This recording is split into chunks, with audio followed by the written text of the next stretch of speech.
بسم اللہ الرحمن الرحیم نحمدہ ونصلی علی رسولہ الکریم اما بعد۔ محترم بھائیوں، بزرگوں، دوستوں، اللہ کے فضل و کرم سے آج ہم نے تیسری تراویح مکمل کی اور انشاءاللہ تفسیر بھی ہم لوگ تیسرے پارے کی ہی سنیں گے۔ تیسرے پارے کے پہلے صفحے پر آیت الکرسی ہے،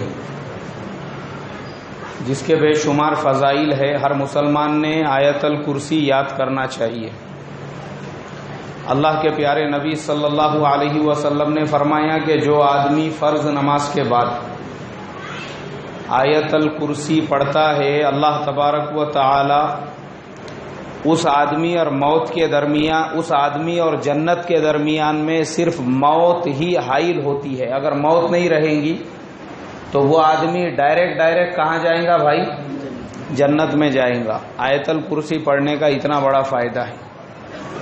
اور پھر دوسری فضیلت بیان کی کہ جو آدمی رات میں سوتے وقت آیت الکرسی پڑھتا ہے، اللہ تبارک و تعالی صبح تک اس کی حفاظت کے لیے ایک فرشتے کو مقرر فرماتے ہیں، اور وہ فرشتہ صبح ہونے تک اس آدمی کی حفاظت کرتا ہے۔ تو اس کے لیے ہر مسلمان نے آیت الکرسی ایک ایسی آیت ہے قرآن پاک کی، اگر آپ نے دعوت دی ہے، کھانے میں آپ کو کمی محسوس ہو رہی ہے، تو آپ 11 مرتبہ آیت الکرسی پڑھ کے اس پہ دم کر دیجئے۔ اللہ تبارک و تعالی اس کھانے میں اتنی برکت عطا فرمائیں گا کہ وہ سارے لوگوں کے لیے کافی ہو جائے گا۔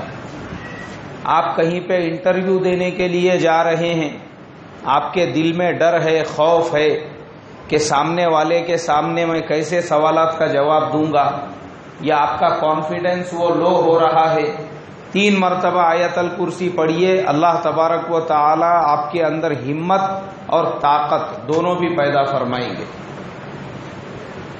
آپ کو ڈر لگ رہا ہے، گھبراہٹ ہو رہی ہے، بے چینی ہو رہی ہے، رات میں نیند نہیں آ رہی ہے، تو 3 مرتبہ آیت الکرسی پڑھ کر اپنے آنکھ پہ ہی دم کر لیجئے۔ اللہ تبارک و تعالی آپ کے دل میں مضبوطی پیدا فرمائیں گے۔ تو یہ جو آیت الکرسی ہے اتنی پاورفل آیت ہے، ہر مسلمان کو یاد ہونا چاہیے۔ اسی لیے ہمارے مکتب میں ہم ہر بچے کو یاد دلاتے ہیں، چھوٹے سے چھوٹے بچے کو بھی آپ پڑھا سکتے ہیں اور خود بھی گھر کے اندر ان کے ذریعے سے سیکھ سکتے ہیں۔ تو ہر آدمی نے سیکھنے کی فکر اور کوشش کرنا چاہیے، کریں گے انشاءاللہ۔ اب میرے محترم بزرگوں، ہم آگے بڑھتے ہیں۔ حضرت ابراہیم علیہ السلام کا واقعہ بیان کیا۔ حضرت ابراہیم علیہ السلام نے اللہ تبارک و تعالی سے فرمائش کی اور کہا، وَإِذْ قَالَ إِبْرَاهِيمُ رَبِّ أَرِينِي كَيْفَ تُحْيِي الْمَوْتَى، اے میرے پروردگار، میں یہ دیکھنا چاہتا ہوں کہ مرنے کے بعد تو لوگوں کو کیسے زندہ کرے گا۔ اور اس کا ریزن ہے، مفسرین نے لکھا ہے اس آیت کے شان نزول میں، حضرت ابراہیم علیہ السلام سمندر کے کنارے سے جا رہے تھے۔ انہوں نے دیکھا کہ وہاں پہ مردہ جانور پڑے ہوئے ہیں۔ اب وہ جو مردہ جانور ہے، اس میں کا کچھ حصہ تو جو جنگل کے جانور رہتے انہوں نے کھا لیا، کچھ حصہ مچھلیوں نے کھا لیا، کچھ حصہ ان کا سڑ گل گیا، وہ چاروں طرف پھیل گیا پانی کے اندر۔ تو ان کے دل میں خیال پیدا ہوا، قرآن پاک میں اللہ تبارک و تعالیٰ نے تو فرمایا ہے کہ قیامت کے دن ہم سب کو زندہ کریں گے، تو کیسے زندہ کریں گے؟ حضرت ابراہیم علیہ السلام کے ذہن میں یہ بات آئی، تو انہوں نے برجستہ اللہ سے سوال کیا۔ تو قرآن میں اللہ نے وہی بیان کیا، حضرت ابراہیم کا وہ واقعہ۔ حضرت ابراہیم نے کہا، ربی ارینی کیف تحیی الموتى، اے میرے پروردگار، میں یہ دیکھنا چاہتا ہوں کہ تو مردے کو زندہ کیسے کرے گا۔ اللہ نے پوچھا، قال اولم تؤمن، کیا تمہارا ہمارے اوپر ایمان نہیں ہے کہ ہم زندہ کریں گے؟ تو حضرت ابراہیم نے کہا، قال اولم تؤمن قال بلا ولکن لیطمئن قلبی، کہا کہ اے اللہ، ایمان تو میرا پہاڑوں سے بھی زیادہ پختہ ہے، لیکن دل میں میرے ایسے باتیں پیدا ہوتی ہے، تو میں اس کے لیے تیرے سے سوال کر رہا ہوں۔ اور دیکھو، سوال کرنا دین کے بارے میں، مسائل کے بارے میں، احادیث کے بارے میں، یہ آپ کا حق ہے، ہر مسلمان کا، ہر ایمان والے کا۔ اگر کوئی کسی سے کوئی سوال کرے تو جس سے سوال کیا جائے اس نے ناراض نہیں ہونا، اس نے کیا نہیں ہونا بھائی؟ ناراض نہیں ہونا۔ تو اس کے لیے یہ دیکھو اللہ سے سوال کر رہے ہیں، اللہ ناراض ہوئے کیا؟ نہیں ناراض ہوئے۔ تو اللہ نے کیا کہا؟ فخذ اربعۃ من الطیر، 4 پرندے لو الگ الگ قسم کے۔ حضرت ابراہیم نے وہ 4 الگ الگ قسم کے پرندے لیے، ان کو ذبح کیا۔ اللہ نے کہا کہ ان کے گوشت کو آپس میں مکس کر دو قیمہ بنا کے۔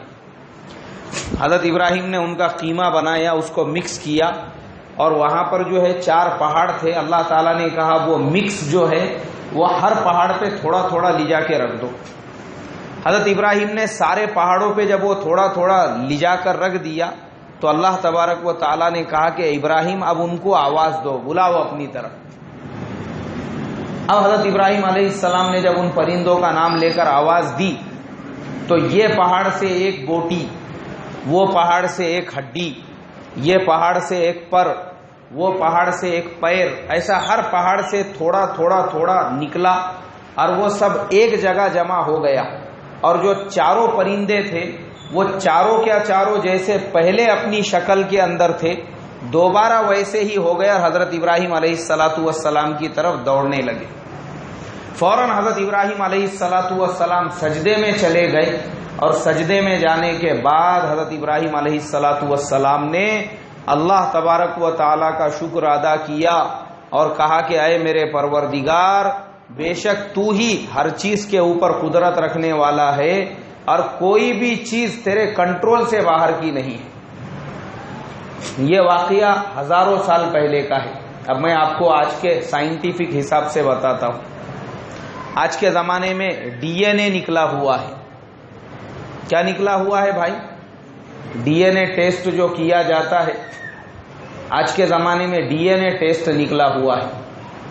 دیکھو اللہ تبارک و تعالیٰ نے آج ایک انسان کو، خدا کی طاقت بہت آگے کی بات ہے، ایک منی کے قطرے سے، ایک پانی سے پیدا ہویا ہوا انسان جو بے بس بے کس تھا، اس کو اتنی عقل دے دی، اس کو اتنا دماغ دے دیا کہ لوگ بہت سارے جو سائنٹسٹ ہیں انہوں نے وہ علاقے، فلسطین کا، اسرائیل کا جو علاقہ ہے، نبیوں پہ وہ لوگ ریسرچ اور تحقیقات کرنے لگے کہ کہاں پہ کون سے نبی رہتے تھے۔ وہ مٹی جو تھی، وہ مٹی کے ڈی این اے سے انہوں نے یہ معلوم کیا کہ یہاں پہ کون رہتا تھا اور وہاں پہ کون رہتا تھا۔ پرانے زمانے کے گھر ملے ان کو، کھنڈرات ملے زمین کے اندر، انہوں نے جو کھدانے کھودے اس کے اندر پورے پورے گھر ملے، پہلے زمانے کے ہزاروں سال پہلے جو لوگ رہتے تھے۔ مٹی میں سے انہوں نے ڈی این اے نکالا۔ آپ سوچو سائنس نے کتنی ترقی کر لی۔ ڈی این اے ایک ایسی ٹیکنالوجی ہے جس نے یہ سارے سوالات کا آپ کو جواب دے دیا۔ اسی لیے ڈی این اے کے ذریعے سے یہ پتا چلا۔ اب ہم لوگوں کو کیا معلوم ہے؟ ہم کو خالی اتنا معلوم ہے کہ ہمارا ہاتھ کا جو انگوٹھا ہے پوری دنیا میں اللہ تعالیٰ نے ہر ایک کا الگ الگ بنایا ہوا ہے نا بھائی؟ اتنا ہی معلوم ہے نا؟ ایسا نہیں ہے۔ آپ کے داڑھی کے جو بال ہیں پوری دنیا میں ہر انسان کے داڑھی کے بال بھی الگ الگ ہیں۔ ہم کو نہیں سمجھ میں آ رہا، لیکن یہ ہم کو کس نے بتایا؟ ڈی این اے نے بتایا۔ ڈی این اے جو ٹیسٹ ہوتا ہے اس کے ذریعے سے یہ پتا چلا ہے کہ اللہ تعالیٰ نے خالی ہاتھ کے انگوٹے کا نشان ہی نہیں الگ بنایا، بلکہ لوگوں کے سر کے جو بال ہے، داڑھی کے جو بال ہے، آنکھوں کے، مونچھوں کے جو بال ہے، پوری دنیا میں ہر انسان کے الگ الگ ہیں۔ اور اپنے کو بال کیسے نظر آتے؟ ایک دم ہم کو چکنے بال نظر آتے، بہترین بال نظر آتے، ایسا نہیں ہے۔ بالوں میں بھی کھڑبڑا پن ہے، لیکن جب وہ ڈی این اے کے اندر آتے ہیں تب پتا چلتا ہے کون سا بال کس کا ہے اور یہ کہاں کا ہے، داڑھی کا ہے، مونچھ کا ہے۔ اسی لیے امریکہ کے اندر جو وہاں کی پولیس ہے جسے FBI کہا جاتا ہے، ان لوگوں نے، ایک آدمی نے 1972 کے اندر ایک قتل کیا۔ اب 1972 کا زمانہ ایسا تھا کہ اس زمانے میں ڈی این اے مشینیں وغیرہ نہیں تھی، لیکن جس نے قتل کیا تھا وہاں پہ پولیس کو کچھ بال مل گئے تھے، وہاں سے کچھ بال مل گئے، کچھ ان کو جو ہے نشانات مل گئے، انہوں نے وہ پورے جمع کیے اور اپنے پاس میں لے کر آ گئے۔ اب یہ ڈی این اے کب آیا؟ یہ 1990 کے بعد آیا۔ اس کے بعد میں پھر واپس سے وہ جو 1972 میں جو قتل ہو گیا تھا، اچانک سے پولیس نے جو اب ڈی این اے کے ذریعے سے پرانی تمام فائلوں کو کھول کھول کر اس کی تحقیقات کی جانے لگی، تو سن 2000 کے اندر پولیس کو جو 72 میں ایک آدمی پہ شک تھا لیکن اس کا کوئی ثبوت نہیں ملا تھا، واپس سے وہ جتنے لوگوں پہ شک تھا ان کو بلایا گیا، اور بلانے کے بعد ان کے بالوں کا ڈی این اے کیا گیا، تو پتہ یہ چلا کہ 1972 میں یہ فلانے آدمی نے وہ قتل کیا تھا۔ اس کے بالوں کی میچنگ ہو گئی۔ کیا ہو گئی بھائی؟ بالوں کی میچنگ ہو گئی۔ جب پولیس نے سختی سے تحقیقات کی تو آپ سوچو 1972 یعنی 28 سال کے بعد اس نے قبول کیا کہ ہاں وہ خون میں نے ہی کیا تھا۔ تو آپ اندازہ لگا سکتے ہیں حضرت ابراہیم علیہ السلام نے جو سوال کیا تھا، آج کے سائنس نے ہمارے لیے اس کو ایک دم سمپل اور آسان کر کے بتا دیا، ایک دم سمپل کر کے۔ ابھی پچھلے سال ہندوستان میں بھی ایک بہت بڑے ارب کھرب پتی، جس انسان کے پاس ہزاروں کروڑوں روپیوں کی پراپرٹیز تھی، اس کی بیٹی گم ہو گئی تھی، اور پولیس میں جب رپورٹ لکھائی گئی تو 3 سال تک تو کچھ پتہ نہیں چلا۔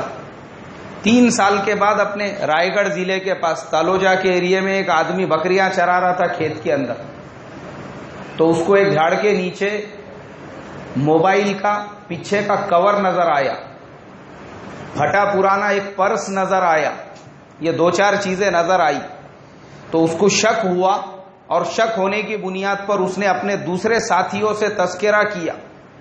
وہ تذکرہ کرنے کے بعد وہ بات پہنچی پولیس تک، پولیس آئی، انہوں نے وہ خالی جو موبائل ٹوٹا پھوٹا ہوا موبائل کا تھوڑا سا ٹکڑا تھا، وہ ٹکڑا، وہ پرس جو پھٹا پرانا تھا وہ، اور وہ تمام چیزوں کو جمع کیا، اور جمع کرنے کے بعد میں وہاں کی مٹی کو انہوں نے لے کر گئی اور مٹی کا ڈی این اے ٹیسٹ کیا، تو وہ مٹی کے ڈی این اے ٹیسٹ میں ان کو ملا کہ اس لڑکی کو یہاں پہ زندہ جلا دیا گیا تھا۔ دیکھو کتنی ترقی ہو گئی۔ اور اس کے بعد پھر پولیس نے کارروائی کی، اور وہ جو آدمی ہے جس کا میں بتا رہا ہوں وہ ٹی وی چینل کا مالک تھا، بہت بڑا چینل ہے ایک، اس کا مالک تھا وہ، اس کی بیٹی تھی۔ کس نے مارا تھا؟ اسی کی سوتیلی ماں نے۔ اب بڑے لوگوں میں رہتے پراپرٹیز کے لپڑے جھگڑے، آپس میں دشمنیاں، تو آج جو ہے حضرت ابراہیم علیہ السلام کا واقعہ سائنس نے ہمارے لیے سمپل اور آسان کر کے بتایا کہ کل قیامت کے دن اللہ تبارک و تعالی مردہ انسان کو کیسے زندہ کریں گے۔ اب ہم آگے بڑھتے ہیں، 3 پارے کے اندر آگے اللہ تبارک و تعالی نے بیان فرمایا یمحق اللہ الربا ویربی الصدقات، کہ سود وہ مال کو گھٹا دیتا ہے اور صدقات مال کو بڑھا دیتے ہیں۔ اور پھر اس کے بعد فرمایا وَأَحَلَّ اللَّهُ الْبَيْعَ وَحَرَّمَ الرِّبَا، ہم نے تجارت کو، کاروبار کو تمہارے لیے حلال قرار دے دیا، اور سودی کاروبار کو ہم نے تمہارے لیے حرام قرار دے دیا۔ اس لیے میرے محترم بزرگوں، مسلمانوں نے تجارت کرنا چاہیے، تجارت جائز ہے آپ کے لیے، آپ کاروبار کرو، بزنس کرو، اللہ برکت دیں گے اس کے اندر۔ آپ نے ایک چیز 100 روپے میں خریدی ہے، آپ اس کو ڈبل منافع میں 200 روپے میں بھی بیچ سکتے، منع نہیں ہے آپ کے لیے۔ 300 روپے میں بھی بیچ سکتے، وہ بھی منع نہیں ہے، اس لیے کہ آپ کیا کر رہے ہیں؟ تجارت کر رہے ہیں، آپ کسی کو دھوکہ نہیں دے رہے۔ آپ نے ایک موبائل کی دکان کھولی ہے، ایک آدمی آپ کے پاس موبائل خریدنے کے لیے آیا، اور اس انسان نے آپ سے یہ کہا کہ بولے بھائی میرے کو یہ 10,000 کا موبائل چاہیے، لیکن میں آپ کو ادھاری میں پیسے دوں گا، یعنی 6 مہینے کے اس پہ اور سال بھر دوں گا۔ اب آپ کو اپنا موبائل اس کو بیچنا ہے قسطوں کے اندر، تو شریعت نے اس میں بھی آپ کو نفع کمانے کی اجازت دی ہے۔ آج کل مارکیٹ میں یہ بہت سارے کاروبار ہو چکے ہیں، گاڑیوں کے، موبائلوں کے، اور پلاٹنگ بھی بہت سارے لوگ بیچتے ہیں. اس کا طریقہ یہ ہے کہ اگر آپ اس آدمی کو یہ کہے کہ بھائی ہر مہینے تجھے 1000 روپیے دینا پڑیں گے، اس طریقے سے یہ 10,000 کا موبائل ہے تو 15,000 روپیے میں تجھے ادھاری میں دوں گا، یہ بھی آپ کے لیے جائز ہے، حرام نہیں ہے. کیسے جائز ہے؟ اس لیے کہ آپ اس کو شروع میں بول کے بیچ رہے ہیں. کب بول کے بیچ رہے ہیں؟ شروع میں.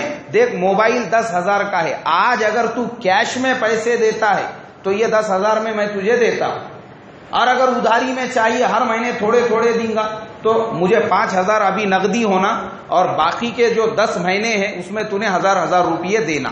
یہ آپ کے لیے جائز ہے. ایسے ہی موٹر سائیکل ہو گئی، ایسے ہی کار ہو گئی، ایسے ہی اور کوئی کاروبار ہو گیا.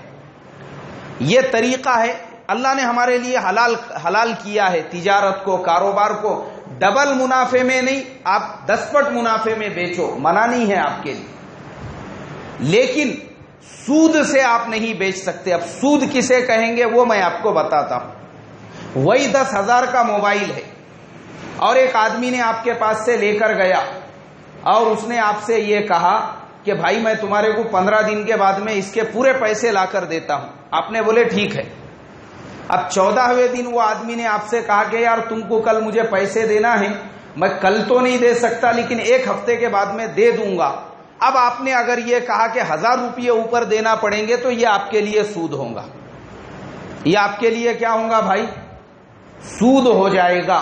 اس لیے کہ آپ دونوں کے بیچ میں پہلے سے معاملہ طے نہیں ہے. اس انسان نے جب آپ سے یہ کہا کہ میں لیٹ دوں گا تب آپ نے اس سے یہ کہا 1,000 روپیے زیادہ دینا پڑیں گے. یہ آپ کے لیے حرام ہے، ناجائز ہے. اسی طریقے سے ہم لوگ پارٹنرشپ میں آج کل بہت دھندے کر چلتے ہیں. مارکیٹ کے اندر اکثر کاروبار وہ پارٹنرشپ میں چلتے ہیں. لیکن ہوتا یہ ہے کہ ہم لوگ پارٹنرشپ کے مسائل پہلے پوچھتے نہیں، پہلے کاروبار شروع کر دیتے اور اس کے بعد میں ایک دوسرے کو اگر لاس آ رہا ہے، نقصان آ رہا ہے یا دونوں میں پراپرٹی کو لے کر لڑائی جھگڑے ہو رہے ہیں اس کے بعد مسائل پوچھتے ہیں. یہ طریقہ بالکل غلط ہے. آپ کوئی بھی کاروبار شروع کرنے سے پہلے مسئلہ پوچھو پارٹنرشپ کے مسئلے کیا ہے. پارٹنرشپ کے کئی طریقے ہیں. ایک طریقہ تو یہ ہے کہ ایک آدمی کا مال ہے اور دوسرے آدمی کی محنت ہے. ایک آدمی یہ کہتا ہے کہ بھائی تم آم کا دھندا کرو، میں تمہارے کو 1,00,000 2 لاکھ روپیے جو لگتے دیتا ہوں، لیکن ہر گاڑی کے پیچھے جو بھی نفع رہے گا وہ آدھا آدھا بانٹ کر لیں گے. تو یہ آپ کے لیے جائز ہے، حلال ہے، اس میں کوئی حرج نہیں. لیکن اگر کوئی آدمی یہ کہے کہ میں آپ کو 1,00,000 روپیے تو دوں گا، ادھر تم کو گھاٹا ہو نقصان ہو میرے کو کچھ لینا دینا نہیں ہے، مجھے 1,00,000 روپیے پہ 2,000 روپیے ہر مہینے کو چاہیے. 1,00,000 روپیے پہ 2,000 روپیے ہر مہینے کو چاہیے، تو یہ حرام ہو گیا، ناجائز ہو گیا. یہ پارٹنرشپ نہیں چلے گی. یا کسی آدمی نے گاڑی کے لیے پیسے دیا اور اس نے یہ کہا بولے بھائی تم کو گاڑی میں نقصان ہو نفع ہو ہم کو کچھ لینا دینا نہیں ہے، تم نے ہمارے کو گاڑی کے اوپر اتنا منافع دینا، ہمارے کو ہمارے پیسے کے اوپر اتنے لگا کے دینا. یہ حرام ہوگا، ناجائز ہوگا. یہ تجارت نہیں چلے گی. اب پارٹنرشپ میں ایسا بھی ہوتا ہے، ایک آدمی نے 2,00,000 روپیے لگائی اور ایک آدمی محنت کر رہا ہے بیلوں کے جیسی. اب وہ جس نے 2,00,000 روپیے لگائے تھے دونوں نے مل کے کوئی مال لائے، کوئی سامان لائے، اس کو بیچے اور پوری محنت کرنے کے بعد میں بھی وہ 2,00,000 کے 2.5 کی بجائے وہ 2,00,000 کے 1,60,000 روپیے ہو گئے اور ان میں ان کو کتنے ہزار کا نقصان ہو گیا؟ 40,000 کا.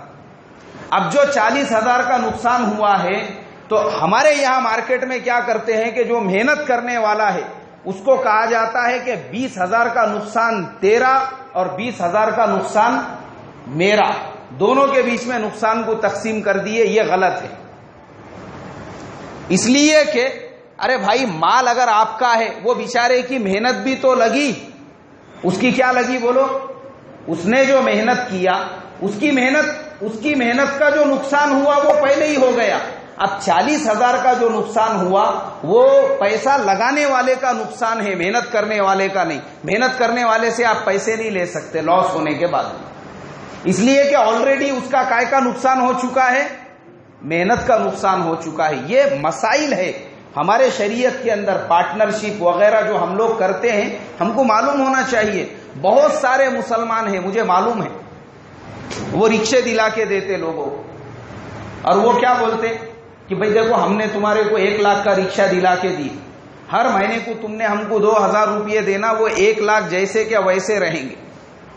اور یہ ناجائز نہیں ہے بولے، کیونکہ تم محنت کر رہے، ہمارا پیسہ تمہاری محنت، دونوں ملا کے گاڑی چل رہی. بولے جائز ہے ایسا؟ نہیں بھائی، اپنے ابا جان کی شریعت نہیں ہے یہ. ایسا جائز کرنے کے واسطے ایسے جائز نہیں ہوتی چیزیں، آپ کو پوچھنا پڑے گا، معلوم کرنا پڑے گا.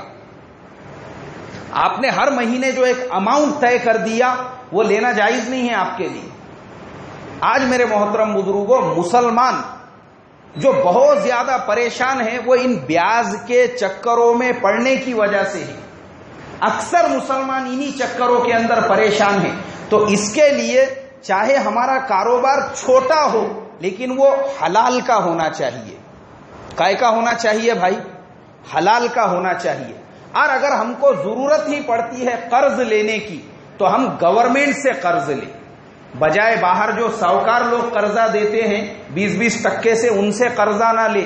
ہندوستان میں گورنمنٹ نے مسلمانوں کے لیے مولانا آزاد کارپوریشن لمیٹڈ کی بنیاد ڈالی ہے.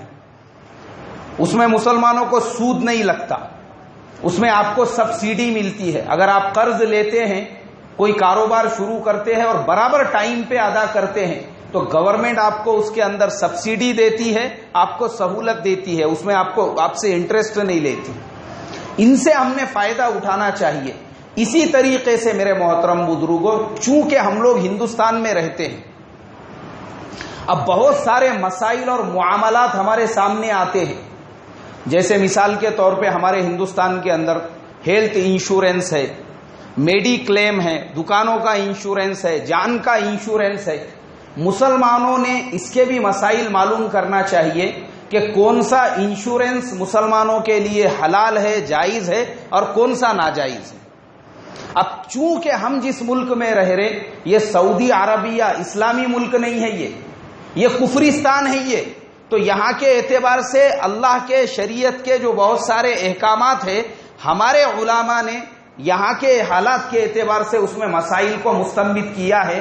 اب یہاں دنگے ہوتے ہیں، فسادات ہوتے ہیں، مسلمانوں کی جان کا بھی نقصان ہوتا ہے، مال کا بھی، دکانوں کا بھی، پورے کے پورے بازاروں کو آگ لگا دی جاتی ہے.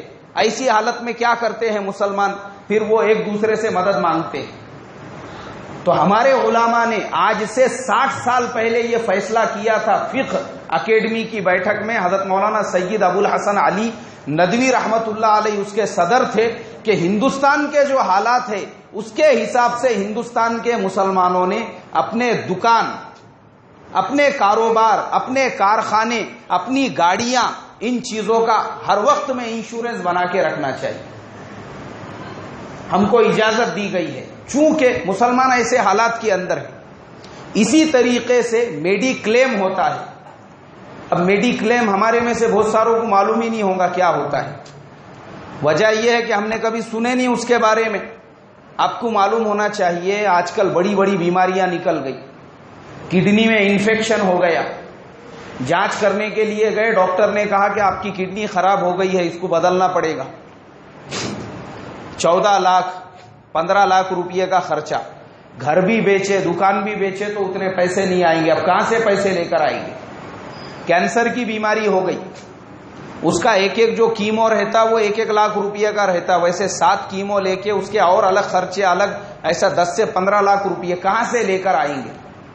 تو پچھلے سال فقہ اکیڈمی کی بیٹھک ہوئی تھی جموں کشمیر کے اندر بانڈی پورا میں، مدرسہ رحیمیہ، اور وہاں پر ہمارے ہندوستان کے پورے مفتی اور فقہ اکیڈمی کے ذمہ داروں نے یہ فیصلہ کیا کہ بھائی ہندوستان میں جو رہنے والے مسلمان ہیں انہوں نے، ان کے لیے اجازت ہے ایسے بڑے بڑے بیماریوں کا وہ انشورنس نکال کے رکھ سکتے ہیں، میڈی کلیم نکال کے رکھ سکتے ہیں. تو اس کے لیے میرے محترم بزرگوں، ہم مسلمانوں کو یہ باتیں معلوم ہونا چاہیے. چونکہ میں اکثر دواخانوں میں آتے جاتے رہتا ہوں تو میں دیکھتا ہوں لوگوں نے گاڑی بیچ دیے، پلاٹ بیچ دیے، فلیٹ بیچ دیے، گھر بیچ دیے. اس کے بعد میں بھی جو ہاسپٹل کا پورا بل تھا وہ ابھی تک ختم نہیں ہوا. وجہ یہ ہے کہ ان کو بیچاروں کو میڈی کلیم کے بارے میں معلوم نہیں، اور ہمارے کمپیریزن میں جو غیر ایمان والے ہوتے ہیں وہ آرام سے ہاسپٹل کی گاڑی کے اندر آتے ہیں، اور ہاسپٹل میں سب سے مہنگا جو روم ہے اس کے اندر اپنے پیشنٹ کا علاج کراتے ہیں، تو اپنے ذہن میں یہ بات آتی ہے کہ بھائی اس کے پاس اتنا پیسہ کہاں سے آیا؟ بعد میں پتا چلتا ہے کہ یہ پیسہ اپنے جیب سے نہیں دے رہا ہے، اس کا پورا پیسہ میڈیکل انشورنس کمپنی دینے والی ہے۔ تو اس کے لیے میرے محترم بزرگوں، کیا حلال ہے کیا حرام ہے، اس کا علم ہم کو ہونا ضروری ہے، چونکہ ہم جن حالات میں زندگی گزار رہے ہیں اسی اعتبار سے ہمارے علماء نے ہم کو یہ تمام باتوں کی سہولت اور حالات کے اعتبار سے جو ہے مجبوری میں ان سب چیزوں کی اجازت دی ہے، تو ہم نے بھی ان سے فائدہ حاصل کرنا چاہیے، اور جو بات ہمارے سمجھ میں نہ آئے ہم کو اسے پوچھ کر اس کا کلیئریفیکیشن کرنا چاہیے، کریں گے انشاءاللہ۔ اللہ مجھے آپ کو عمل کی توفیق عطا فرمائے۔ سبحان اللہ و بحمدہ، سبحانک اللہم و بحمدک، نشہد ان لا الہ الا انت، نستغفرک و نتوب الیک۔ سبحان ربک رب العزت۔